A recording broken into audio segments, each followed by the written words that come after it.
আসসালামু আলাইকুম ওরহমতুল্লাহ। তান্ত্রিক মহাগুরু চ্যানেলের পক্ষ থেকে স্বাগতম। আশা করি ভালো আছেন। আমি সাইফুল কবিরাজ। প্রত্যেকবারের মতো আজকে একটা নকশা নিয়ে আসলাম, ব্যতিক্রমিক একটা নকশা। প্রত্যেক দিন তো বশীকরণের ভিডিও, বান মারার মন্ত্র অনেক কিছু দিয়েছি। আজকে একটা অবৈধ সম্পর্ক বিচ্ছেদ করার জন্য, পরকীয়া থেকে মুক্ত থাকার জন্য। অনেক স্বামী আছে পরকীয়া করে, অনেক স্ত্রীরা বুঝতে পারে। ওই অবস্থায় কী করতে হবে? পরকীয়া বন্ধ করতে হয়। পরকীয়া প্রেম এমন একটি মারাত্মক প্রেম, যেটা স্বামী স্ত্রীর জীবন ধ্বংস করে দেয়। স্বামী স্ত্রীর মিল মোহাব্বত একবারে কমিয়ে দেয়। পরকীয়া প্রেম এমন মধুর হয়, ওই ছেলেকে, ওই মেয়েকে, ওই স্ত্রীকে কোনোইভাবে সরানো যায় না। ওখান থেকে যদি আপনি সরাইতে চান, তারা দুইজনের মধ্যে বিচ্ছেদ করতে চান, আলাদা করতে চান, জোদাই করতে চান, আমার এই তদবির করবেন, সঙ্গে সঙ্গে আপনার কাজ হবে। সঙ্গে সঙ্গে আপনার কাজ হবে, গ্যারান্টি দিলাম। আমি সাইফুল কবিরাজ। আমি আপনাদেরকে কথা দিলাম, এটা একটা গুরুবিদ্যা, কোনো বই থেকে নেওয়া না, সম্পূর্ণ গুরুবিদ্যা। আপনারা প্রয়োগ করে দেখেন কাজ হয় কি না। না হইলেও জানাবেন, হইলেও জানাবেন। আর যারা আমার কাজের জন্য ফোন করেন, ভাই খরচ দিতে পারলে ফোন দিয়েন, নয়তো ফোন দিয়েন না। কারণ আপনি যদি খরচ দিতে না পারেন, আমার সাথে যোগাযোগ করবেন, তখন কিন্তু আমি কোনো কাজ করে দিতে পারবো না। যদি আমার মাধ্যমে কাজ করাইতে চান, অবশ্যই খরচ দিতে হবে, কারণ খরচ ছাড়া তো আপনি কাজ করতে পারবো না। সবাই এমন কোনো ব্যক্তি নাই যে টাকা দিতে অস্বীকার করে।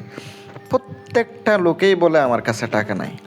তাইলে ভাই টাকা না থাকলে আপনি ডাক্তারের কাছে গেছেন কেন? ডাক্তার তো মাগনা করে দিবে না। আর আমার কাছে আসলে আমিও জিনিসপত্র কিনে না কাজ করি, আমারও মালপত্র কিনে আনতে হয়, আসন দিতে হয়, চালানি কাজের জন্য অনেক কিছু খরচ হয়। কাছাকাছি হইলে আরেকটা কথা, দূরে হইলে আরেক রকম কাজ করতে হয়। শুধু তাবিজ দিলে কাজ করে তা কিন্তু না। যদি চালান করতে যায়, অনেক কিছুর ব্যাপার আছে, বিভিন্নভাবে চালান করা যায়। আমি কিভাবে চালান করি, কি নিয়মে করি, কোন নিয়মে করি, কিভাবে করি, আমি সামনে থেকে ইনশাল্লাহ 1 বছর যাক, আপনাদের ভালোবাসা অনেক পাইতাছি। আমার এই চ্যানেলের মধ্যে যদি পর্যাপ্ত পরিমাণ ভালোবাসা পাই, সরাসরি কিভাবে চালান করি এগুলো আমি আপনাদেরকে দেখাবো। ইনশাল্লাহ ভিডিও তুলে ধরবো। আপনারা স্ক্রিনে যে নকশা দেখতে পাচ্ছেন, এটা দ্বারা আপনি আপনার কাঙ্ক্ষিত ব্যক্তির মধ্যে বিচ্ছেদ করতে পারবেন, দুইজন ব্যক্তির মধ্যে আলাদা করতে পারবেন, জোদাই করতে পারবেন। কিভাবে করবেন? করতে গেলে আপনাকে মেশকো জাফরান খালি সংগ্রহ করতে হবে। অরিজিনালটা আবার খালি সংগ্রহ করলে হবে না, জাফরান সংগ্রহ কইরা ওইটা আপনি গোলাইয়া রাখবেন। মাসিকে রক্ত সংগ্রহ করতে হবে।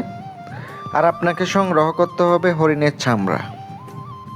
কীভাবে সংগ্রহ করবেন আমি তো জানি না, যেভাবে সংগ্রহ করেন ওই হরিণের চামড়া আপনাকে সংগ্রহ করতেই হবে। না করলে কিন্তু আপনি যতই কাজ করেন কিছু হবে না। নিয়ম মতো আপনার কাজ করতে হবে। নিয়মের বাইরে যদি আপনি কাজ করেন, কোনো রেজাল্ট পাবেন না, কোনো ফলাফল পাবেন না। অমাবস্যা অথবা পূর্ণিমায়, অমাবস্যা কিংবা পূর্ণিমায় আপনাকে কাজটা করতে হবে। খারাপ সময় দেখে কাজ করতে হবে, কারণ এগুলো হচ্ছে খারাপই কাজ। আপনাকে এই জন্য খারাপ সময় দেখে সে তারা বাইর করে কাজ করবেন। যদি আমার নিয়ম মতো করেন 100% হবে। আর নিজে বানাইতে নিয়ম বানাইয়া কাজ করবেন, হবে না। ওই হরিণের চামড়ার উপরে নকশা লিখে 3টা লিখবেন। মেয়ের নাম, মেয়ের মায়ের নাম, ছেলের নাম, ছেলের বাবার নাম উল্লেখ করতে হবে। এগুলো উল্লেখ করে তারপর আপনার কাজগুলো করতে হবে।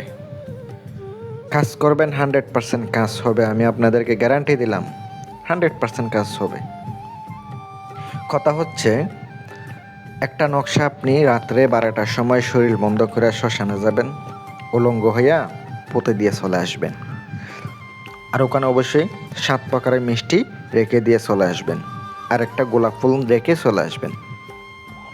আর অবশ্যই নকশা কিন্তু অবশ্যই পুতলা বানাইতে হবে।